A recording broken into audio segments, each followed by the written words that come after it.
अस्सलाम वालेकुम, मैं हूं इमरान आज़म और आप देख रहे हैं मेरा यूट्यूब चैनल इमरान आज़म व्यूज़। नाज़रीन, आज के इस व्लॉग में हम बात करेंगे नेपाल की सूरत-ए-हाल पर जो इस वक्त इंतहाई मखदूश है। नेपाल के अंदर जो वज़ीर आज़म हैं के पी शर्मा, वो मुस्तफ़ी हो चुके हैं, उन्होंने अपना इस्तीफ़ा दे दिया है और नेपाल के गली कूचों में मुल्क भर में पुरतशद्दद मुज़ाहरे इस वक्त हो रहे हैं।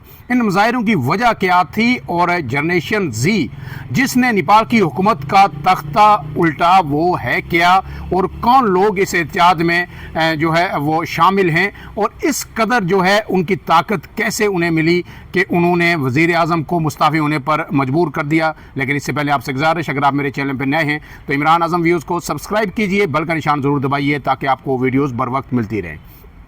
तो नाज़रीन, नेपाल जो है इस खित्ते का आम तरीन मुल्क है। पाकिस्तान के साथ इस वक्त नेपाल के ताल्लुकात बहुत ही अच्छे हैं, जिस तरह पाकिस्तान के श्रीलंका, बांग्लादेश, मालदीव, भूटान दिगर ममालिक के साथ हैं। भारत के ताल्लुकात इन तमाम ममालिक में के साथ इस वक्त बिल्कुल भी अच्छे नहीं हैं। भारत बार बार वहाँ पर मुदाखलत भी करता रहा है और अब भी कर रहा है। लेकिन ये जो पुरतशद्दद मुज़ाहरे थे, इनकी बुनियादी वजह जो अब तक सामने आई है वो नेपाल की हुकूमत की जानिब से जो 26 सोशल मीडिया ऐप्स हैं, WhatsApp, Facebook, Twitter, YouTube, Instagram, TikTok, इन सब पे पाबंदी लगाने को करार दिया जा रहा है। और कहा यह जा रहा है कि जनाब इन 26 ऐप्स पे जब पाबंदी लगाई गई तो उसके बाद जो जनरेशन जी थी उसने सबसे ज़्यादा प्रोटेस्ट किया, और उस बुनियाद पर अब बिलाखर जो है वज़ीर आज़म नेपाल के जो हैं उन्हें मुस्तफ़ी होना पड़ा। इन पुरतशद्दद मुज़ाहरों में अब तक 20 के करीब हलाकतें हो चुकी हैं, जबकि सैकड़ों लोग जो हैं वो शदीद ज़ख्मी हैं। पुलिस ने आंसू गैस के साथ जो है लाठी चार्ज भी किया। उस वक्त जब मुज़ाहिरीन ने जो है पार्लियामेंट के जानिब पेशकदमी की, मुतअद्दिद इमारतों को मुज़ाहिरीन की जानिब से आग लगाई गई, और जो है कई सिक्योरिटी एहलकारों को भी इस तशद्दुद के दौरान मुज़ाहिरीन ने ज़ख्मी कर दिया।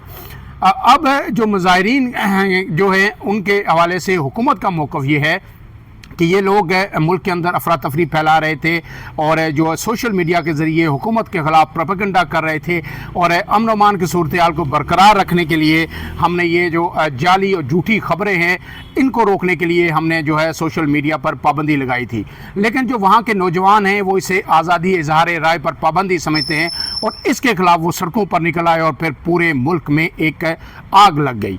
अब उनके इस प्रोटेस्ट के नतीजे में वज़ीर आज़म के पी शर्मा जो है मुस्तफ़ी हो चुके हैं, और उनका ये कहना है कि तशद्दुद नहीं, बातचीत से हर मसले को हल किया जाए। नेपाल इसका मुतम्मल नहीं हो सकता कि यहाँ पे जो है जो सियासी इस्तेकाम है उसको अदम इस्तेकाम से दो चार किया जाए।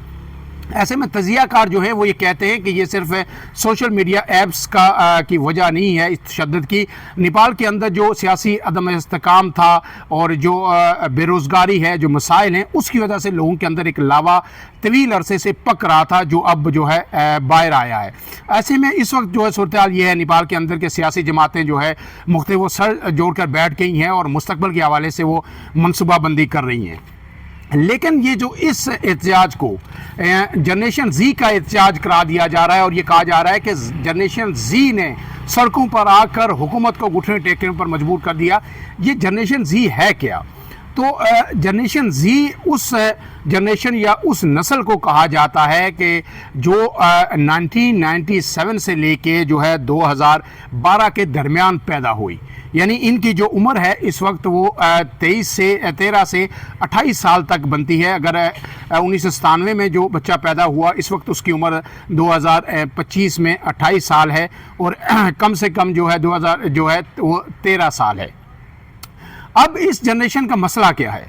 ये वो जनरेशन है जिसके बारे में कहा जाता है कि ये डिजिटल एरा जो है ये उस दौर की जनरेशन है, और ये जब पैदा हुई तो खिलौनों की जगह या जो रवायती हमारे खेल होते हैं जो पहले लोग खेलते थे, बच्चे खेलते थे, उनकी जगह इनका खिलौना जो था वो वालिदैन के मोबाइल या वालिदैन के जो टैब थे वो इनका खिलौना बना, और फिर उसके बाद इनका ज़्यादा से ज़्यादा वक्त जो है मोबाइल के साथ गुजरने लगा, और फिर ये टोटली जो है जो डिजिटल मीडिया है, सोशल मीडिया है, व्हाट्सएप है, टिकटॉक है, यूट्यूब है, ये उसके हिसार में चले गए और उसके एडिक्ट हो गए। अब इनको अगर आप इनसे ये चीज़ें छीनेंगे, इनसे ये चीज़ें दूर करेंगे तो ये कभी भी इसको बर्दाश्त नहीं करेंगे और ये एक तरह से जो है नीम पागल हो जाते हैं। आपने देखा कि आज के दौर के बच्चे जो हैं, आप उनसे जो है ज़्यादा देर के लिए मोबाइल दूर नहीं रख सकते या टैब दूर नहीं रख सकते। उनका स्क्रीन टाइम सबसे ज़्यादा है, इसकी बेशुमार कबातें हैं, डॉक्टर्स भी इसे मना कर रहे हैं, लेकिन अब ये हकीकत है जिसे जो है कबूल करना पड़ेगा। इवन के जो है जनरेशन जो एक्स है या जनरेशन वाई है, उसका भी अभी यही हाल है। लेकिन जनरेशन जी जो इस वक्त जो है 13 से 28 साल की उम्र है, ये लोग, इनसे अगर आप फेसबुक बंद कर दें, इनके लिए व्हाट्सएप बंद कर दें, यूट्यूब या टिकटॉक बंद कर दें, तो फिर ये इनके लिए ज़िंदगी और मौत का मसला बन जाता है। और वही हुआ जब नेपाल की हुकूमत ने इस पर पाबंदी लगाई, तो ये सब लोग सड़कों पर आ गए कि हमसे आज़ादी इज़हार राय का जो हक़ है वो छीन लिया गया है। अब इसके साथ जो दूसरी जनरेशन है, वो जनरेशन जिसको आप वाई कहते हैं, ये वो जनरेशन है जो 1981 से लेके 1996 के तक ये जो है पैदा हुए, और इनकी जो इस वक्त उम्र है वो 29 साल से लेके 44 साल के जो लोग हैं, इन्हें जनरेशन वाई के कैटेगरी में रखा गया है। और इसके साथ एक जो है जनरेशन एक्स है।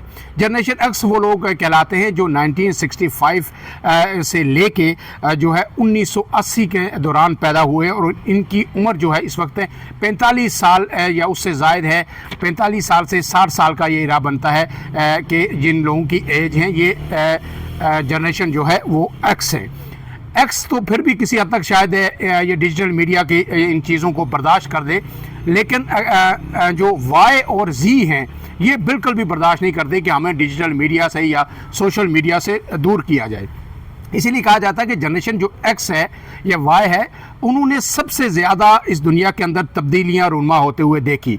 आपने देखा कि पहले खेल भी बच्चों के जो बच्चे 1980 से पहले पैदा हुए या 80s में पैदा हुए, उनके खेल भी डिफरेंट होते थे। आउटडोर एक्टिविटीज़ बहुत ज़्यादा होती थी, स्पोर्ट्स ज़्यादा होती थी। लेकिन उसके बाद के ये जो एक्स और जो वाई और जी की जनरेशन है, ये इंडोर गेम्स तक महदूद हो गए। और फिर अब ये जो जी है, ये तो मुकम्मल तौर पर जो है घरों के अंदर कैद होकर रह गई है, इनके कमरों तक अपने महदूद हो गई है। और वहाँ इनके पास सिर्फ लैपटॉप है, कंप्यूटर है, इंटरनेट है और मोबाइल है। और उस वजह से जो है अब जो है इनकी जो ज़हनी कैफियत है वो भी बिगड़ रही है। ये गेम्स भी खेलते हैं और इंटरनेट पे इनका सोर्स ऑफ अर्निंग भी जो है इंटरनेट हो गया। इनकी जो गेम्स और दीगर तफरी एक्टिविटीज़ हैं वो भी इंटरनेट हो गया। और अब इनसे ये ऐप्स अगर छीनेंगे तो वो फिर बर्दाश्त नहीं करेंगे।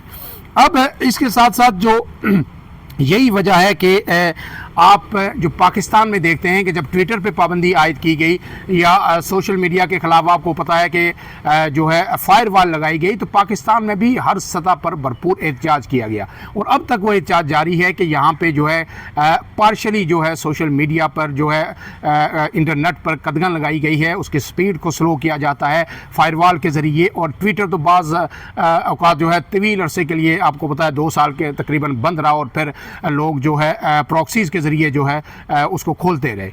तो अब ये जो सूरत-ए-हाल नेपाल के अंदर डेवलप हुई है, इससे हमारी हुकूमत को भी सीखना चाहिए कि इस वक्त जो है जो नौजवान नस्ल है, जनरेशन जी है या जनरेशन जो है वाई है, इसको अगर आप सोशल मीडिया से दूर करेंगे तो फिर ये आपको बहा ले जाएगी। जिस तरह नेपाल के अंदर हुआ, वज़ीर आज़म को मुस्ताफ़ी होना पड़ा। इसीलिए जो है अब इन हुकूमतों के लिए, हुक्मरानों के लिए भी जागने का वक्त है कि लोगों से ना तो आज़ादी इज़हार राय जो है उसे छीना जाए, और ना ही जो इंटरनेट की दुनिया है इससे उनको दूर रखा जाए और इस पर जो पाबंदियाँ लगाई जाएँ। फ़िलहाल के लिए इतना ही। इमरान आज़म को दीजिए इजाज़त। अल्लाह हाफ़िज़।